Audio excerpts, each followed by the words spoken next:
مہنگے face wash استعمال کرنے کی بجائے دہی میں تھوڑا سا سرکہ ملا کر چہرہ دھو لو۔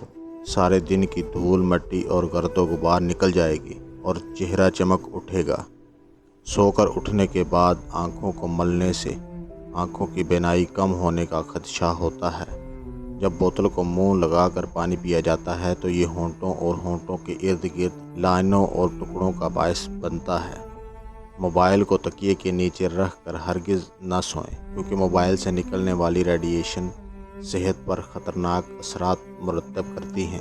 اس نقصان سے بچنے کے لیے موبائل کو ایروپلین موڈ پر لگا کر سوئیں۔ پیریڈز کے دوران ادرک کا استعمال کریں یا ادرک کی چائے پئیں۔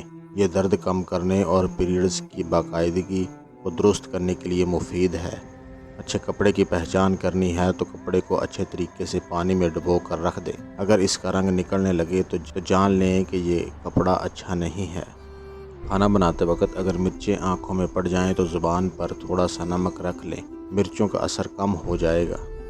رات کو ٹائٹ کپڑے پہن کر نہ سوئیں، بلکہ سادہ اور کھلے کپڑے پہن کر سوئیں۔ ٹائٹ کپڑے پہننے سے پیٹ دبا ہوا رہنے کی صورت میں گیس یا قبض ہو سکتی ہے اور نو عمر میں ہڈیاں بڑھنا رک جاتی ہیں۔ چاولوں میں اگر نمک زیادہ ڈل جائے، اگر پلاؤ یا بریانی ہو تو لیموں ڈال دیں، نمک کم ہو جائے گا۔ جو عورتیں حمل میں انار کھاتی ہیں ان کے بچے ذہین ہوتے ہیں۔ اگر آپ نے یہ دیکھنا ہو کہ انڈا صحیح سے ابلا ہے یا نہیں تو انڈے کو پانی سے نکال کر گھمائیں۔ اگر انڈا لٹو کی طرح گول گھوم جائے تو سمجھ جائیں کہ انڈا ابل گیا ہے، اور اگر لڑکھڑا کر گر جائے تو سمجھ جائیں کہ انڈا کچا ہے۔ ملٹھی کو 5 منٹ تک منہ میں رکھ کر چوسو تو گلا صاف اور ریشہ ختم ہو جائے گا۔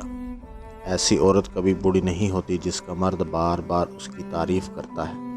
مکان بناتے ہوئے اگر پیسے ختم ہوتے ہوئے دکھائی دیں تو روزانہ 151 بار درود تنجینہ پڑھیں، اللہ پاک اسباب پیدا کر دیں گے۔